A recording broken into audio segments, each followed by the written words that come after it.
Cliff, it's good to see you for Would You Rather. And Cliff, these questions, they may seem light questions, but they are designed to dig that bit deeper and open the door for some thoughtful insight. So, my question to you is, would you rather share the good news as a partner with the Apostle Paul, or bring a message of hope with the prophet Isaiah? I think I'm going to jump into the New Testament because I think that relates more to my thinking in the New Testament. Um, Although, Jesus fulfilled the prophecies and fulfilled the Old Testament by his life and crucifixion and resurrection, I think going into the New Testament would be more likely. I think obviously the Bible is true throughout Old and New Testament, Yeah. but I think post resurrection seems closer, if that makes any sense. I mean, it's still like a long time ago, but it still feels closer to home. Life and culture, I guess, in the New Testament was again a lot closer than life in the Old Testament.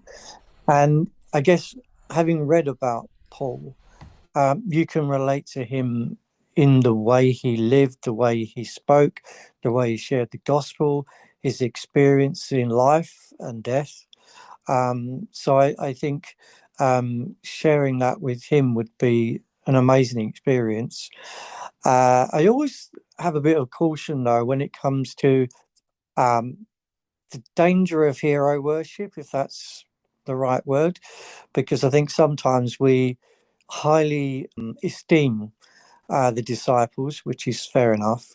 But I think we have to be careful that we don't put them into the Jesus category, because they were human. And I'm sure I'd love to obviously have met him in person and see what he did, and watch his life. And I'm sure there'd be moments in his life you think, are you sure that you're Apostle Paul? Because that was a little bit, wasn't quite perfect. But sharing in that, the gospel with St. Paul would be quite amazing. I would love to see the miracles. That would be something I would really stand back and just stand in amazement, I'm sure. Modern days, I believe some places there are miracles are more common. Like I'm told in Africa, you're more likely to see a miracle than in England. And I think I can testify to that. But I'm sure things do happen in England, but I don't think you can beat the grassroots, going back to the days of St. Paul.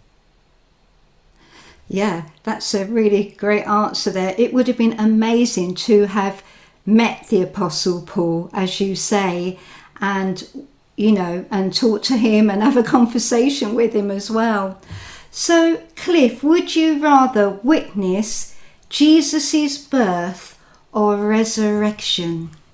Wow. I think the resurrection, Why? because my feeling is obviously I wasn't at the birth, but I've read about the birth and I've read about the resurrection. But to me, it would be more miraculous to watch and witness the resurrection, because a birth is a birth. So, as miraculous as it was that Jesus was born, I don't think the surrounding situation would have been so dramatic or so life changing as watching the resurrection, because Jesus didn't enter his ministry until he was an adult, um, which obviously is all important, the first part of his life and the middle part, if you like. But the ending of his life, when he rises from the dead, um, is absolutely miraculous. We're back to the miraculous again. And, to see Jesus, I'm assuming that I would physically see Jesus in this situation. Uh, and the disciples were amazed and they were like, you know, wow, what's going on? And Jesus explained, he'd already told them what was going to happen, that on the third day he will rise. And I guess during the walk with Jesus, the disciples were going, oh, yeah, oh, yeah, interesting. But he wasn't real until they witnessed the actual resurrection. They witnessed the miracles, all the things that Jesus did. I'm sure he spoke to them a lot, and he was not warning them, but he was pre-preparing them for what was going to happen in his life and in their lives and in future lives. So I think actually seeing the resurrection of Jesus or witnessing him after the resurrection was you just couldn't compare it with any event in the past, present, or future. I think you've given us a really clear and thoughtful answer there, Cliff.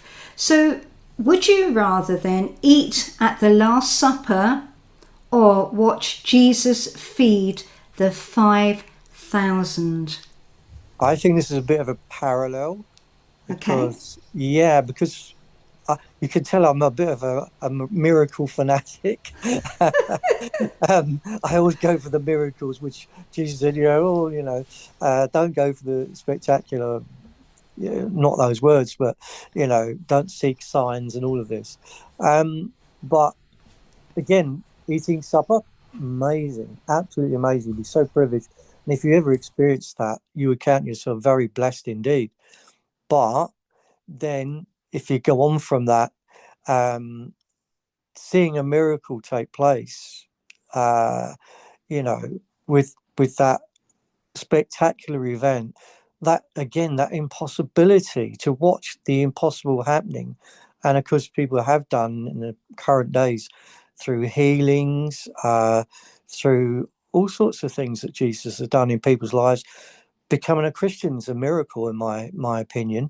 Life changing. I spoke to someone recently who was in prison. He was on drugs. His life was a terrible state. His marriage had broken up, and he walked forward in a service after being given a word of knowledge that God was speaking to him, and it was him they were talking to. And he was crying. He said, "My whole life has changed." A miracle, that there's not, signs in the sky or anything like that, but one human being's life has been changed. And I would have loved to witness Jesus performing that impossible task. And I'd love to see the people's faces. Were they going, nah, it's a trick? One of my friends have said that. Said, nah, it's all a bit of a party trick. It's not real. It's all made up. But I would love to be there and go, no, I've seen it with my own eyes. I've seen this happen. So I am a witness to this miracle. So, yeah, back to the miracles. Yeah, I think that's a wonderful testimony there that you shared about that man. Cliff, have you experienced healing from the Lord in your own life? I have, something pops into mind. And again, it's not like the lightning type thing and all the skies change color or something. It's not like dramatic, but it's the thing that you think can't happen.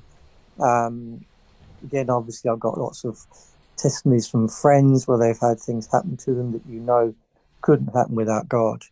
Um, I remember I was at a filming event where I was unwell and I had a terrible stomach ache, and I knew this would make things much harder. You've got to focus, you've got to think clearly. It was an important event, and the pastor that was preparing himself at the front, because he was going to be speaking on camera, was praying. And it's a bit of an odd prayer, probably one of the most kind of left field prayers, maybe. And I said, Lord, I don't know what he's praying, but could you get him to include me in it? I've never spoken to him. I've never asked him about it. I've sent that message on to him via other people. And then literally about 15 minutes later, I was completely fine, absolutely fine. And I've been praying for myself, laying hands on myself in the morning before I got there. Just the same, just the same, just the same. Still not well at the event. And then after praying that prayer, I'm completely fine, not a twinge. So I see that as a work of God. Yeah, that's lovely, isn't it? When you know the Lord's healing touch in your own life. So, would you rather see Jesus walk on water or turn water into wine? Oh, then that's two miraculouses close together. It is. now you've caught me out. Okay, let's try and work out which is going to be the thing the most I'd like. I think walking on water. Although actually a friend of mine did actually do it as a party trick.